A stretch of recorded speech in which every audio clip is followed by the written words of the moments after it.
Selamat malam.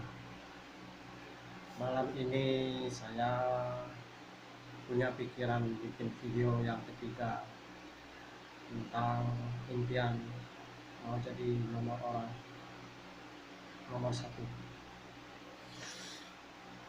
di Indonesia.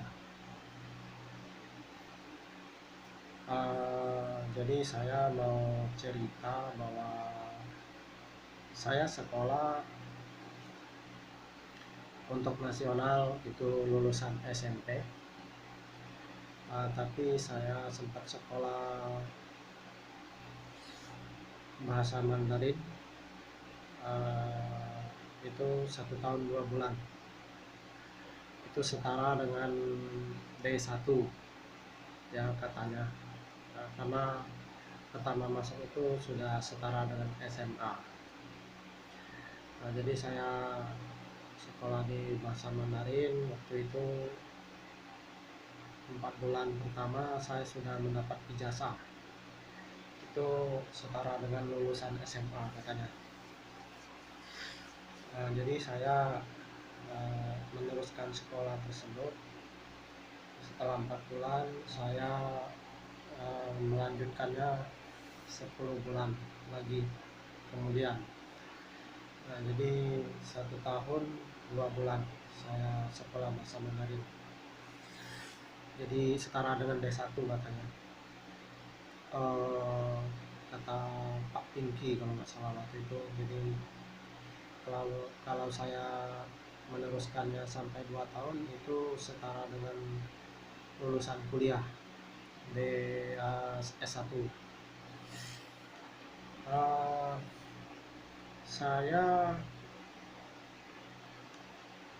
punya pikiran seperti ini baru sekarang, karena hidup ini diberi kesempatan sekali melewati usia kita ya, untuk bisa melangkah ke depan itu hanya dikasih satu kesempatan. Sedangkan kita untuk bisa menghadapi semua itu ya butuh pendalaman dalam berbisnis, pengalaman dalam beragama, pengalaman dalam berpolitik, dan belajar banyak tentang mengolah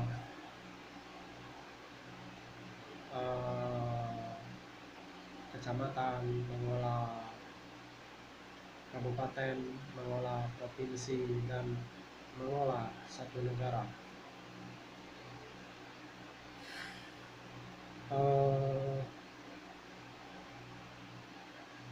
Ya, kesempatan itu diberikan sekali. Jadi saya hanya bisa menjalankan hidup ini sederhana saja ya, apalagi saat ini sebagai marketing yang sudah cukup lama ya, sejak tahun 1996 jadi marketing sudah masuk 24 tahun. Banyak hal yang dilewatin semasa menjadi marketing, tapi banyak juga belajar ya tata kota, belajar birokrasi, belajar hukum bisnis, hukum politik, dan belajar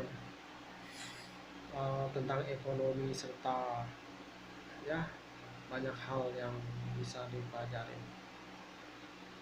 Jadi saya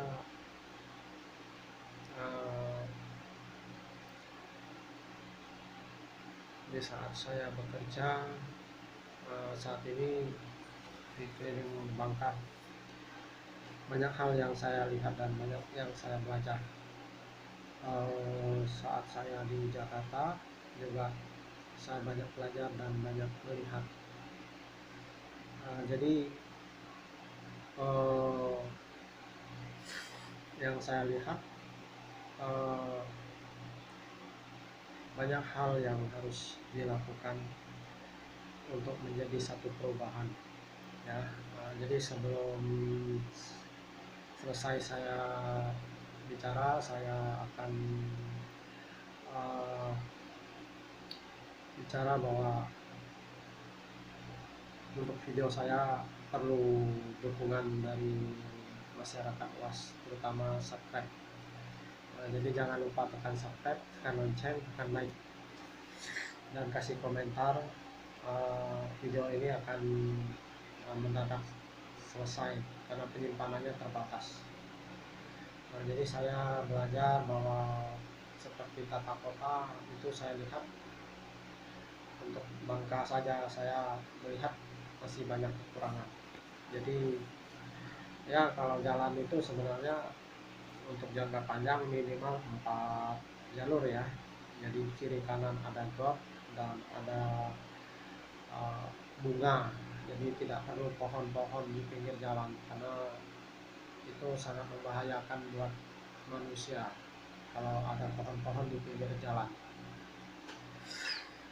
Jadi untuk tata kotanya seperti itu, perlu ada lampu jalan sepanjang jalan, dan juga di pinggir jalan raya itu menurut saya tidak perlu ada pohon-pohon sawit, itu harusnya rumah penduduk.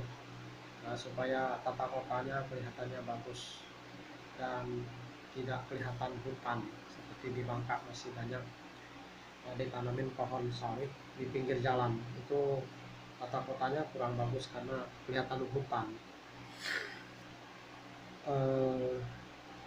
Itu yang saya lihat untuk tata kota perlu dirubah ya. Tapi kalau untuk ibu kotanya perlu 6 jalur ya. Jadi got itu sangat penting karena bisa membuat aspal bisa lebih bagus, dan aliran air saat hujan itu bisa mengalir terus. Itu yang terpenting ya untuk tata kota infrastruktur. Kalau untuk perekonomian itu saya lihat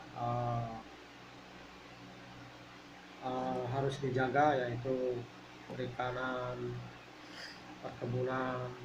Jadi harga pertanian, harga nelayan itu untuk mata pencarian mereka itu harus naik ya. Jadi itu yang terpenting untuk SDM supaya bisa kuat. Tapi bagi yang membawa truk kelapa sawit 6 ton, itu pemerintah harus menerapkan pajak ya, mungkin dalam 1 tahun dikenakan 5 jutaan untuk satu orang yang punya penghasilan 6 ton sekali panen sawit, supaya bisa membantu pembangunan jalan aspal. Karena banyak yang saya lihat jalan rusak itu karena sawit bawa 6 ton ya, atau yang kendaraan yang bawa 6 ton ya untuk bisnis.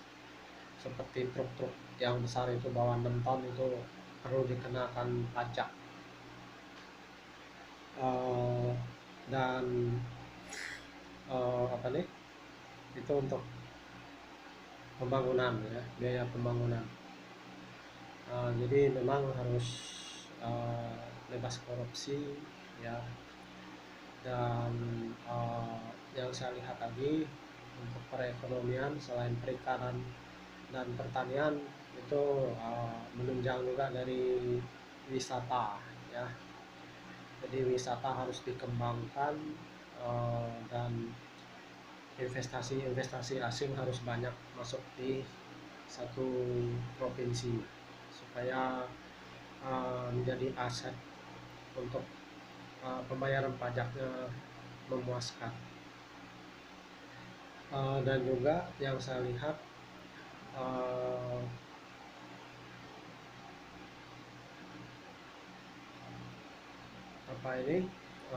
itu jadi terpenting ya, masalah ekonomi infrastruktur itu yang terpenting ya.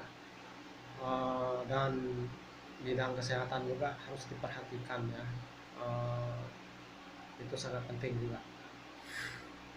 Jadi itulah harus juga tegas ya dalam memimpin. Eh, itu yang benar-benar perlu dilakukan oleh setiap pemimpin ya.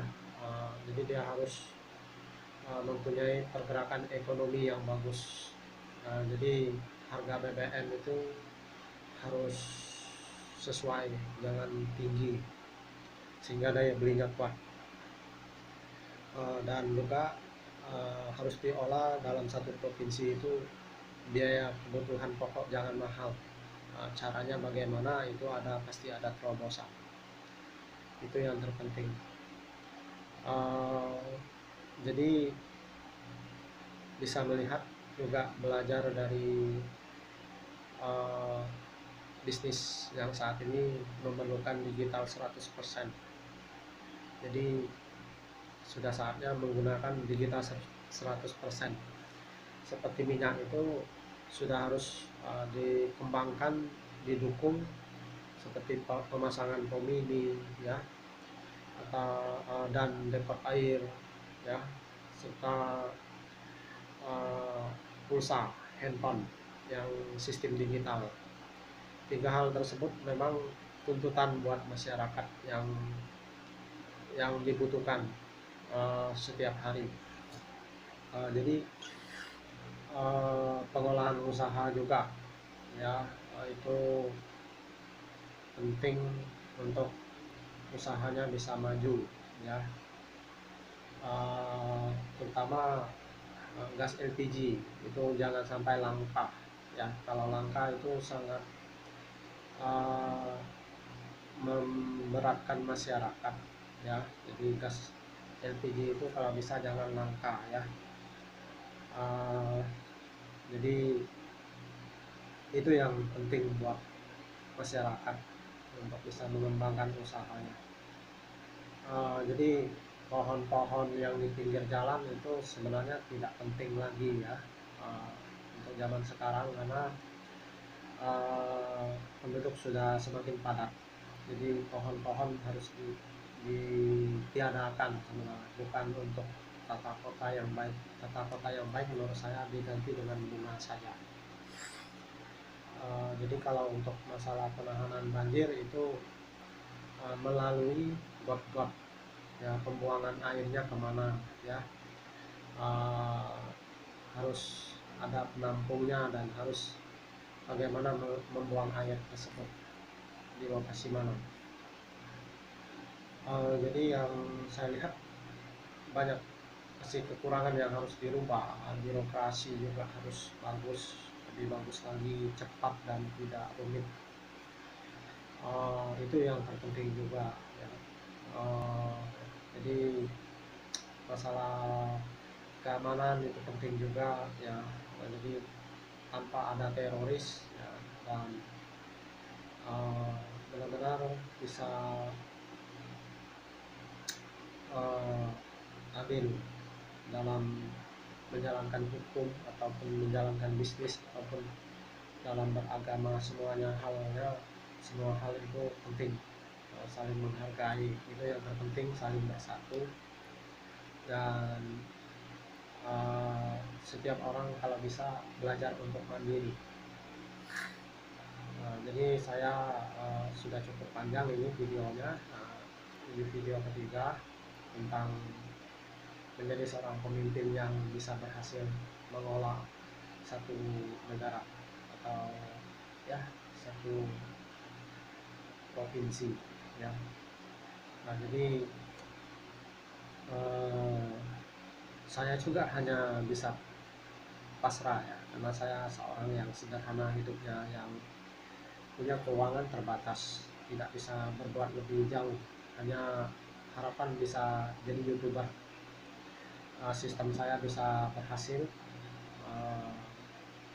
dan saya penulis buku saya suatu saat nanti bisa dibeli banyak oleh orang sehingga saya punya modal dan untuk melangkah lebih lagi ya. Tapi kalau untuk saat ini saya seorang yang sederhana, yang pas-pasan, ya, tidak bisa lebih dibanding dengan orang-orang yang sudah sukses, yang sudah kaya raya, apalagi kalau merah.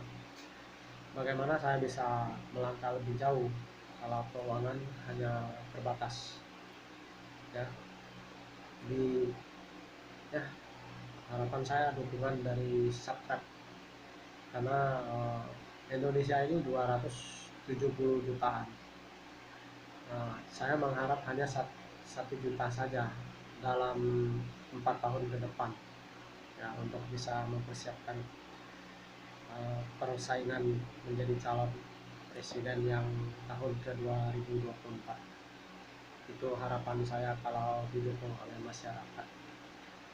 Ya, semua ini saya hanya pasrah dan ya, melakukan sesuai dengan kemampuan, ya, dan berserah sama Tuhan. Saya sekian dulu untuk YouTube saya. Mudah-mudahan Anda pas tontonnya dan subscribe dan tekan like, tekan lonceng dan kasih komentar. Saya sekian dulu ya. Terima kasih. Ini ide terbaru saya. Sekian.